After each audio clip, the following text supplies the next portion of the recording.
এক লোক একটা বটগাছের নিচে শুয়ে শুয়ে তার তরমুজ ক্ষেত পাহারা দিচ্ছিলেন। এমন সময় লোকটি মনে মনে ভাবতে লাগলেন, আল্লাহ তাআলা কোরআনে বলেছেন, আমি যা কিছু সৃষ্টি করেছি তার মধ্যে কোনো ভুল নেই, কিন্তু আমি তো দেখছি একটা মাত্র ভুল। এই যে বিশাল বড় বটগাছ, তার ফল কত ছোট, আর এই চিকন সরু লতা গাছে ধরেছে বিশাল বিশাল তরমুজ। এ কেমন সৃষ্টি! এই কথা ভাবতে ভাবতে কখন যে সে ঘুমিয়ে পড়ল সে নিজেও জানে না। হঠাৎ একটা বটফল পড়ে সোজা তার নাকের ওপর। সে আঁতকে উঠে ঘুম থেকে জেগে দেখে নাক দিয়ে রক্ত পড়ছে।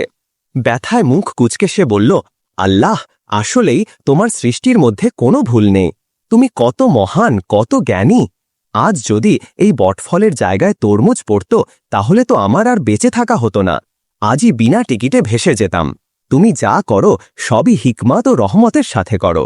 সুবহানাল্লাহ, আলহামদুলিল্লাহ, আল্লাহু আকবার।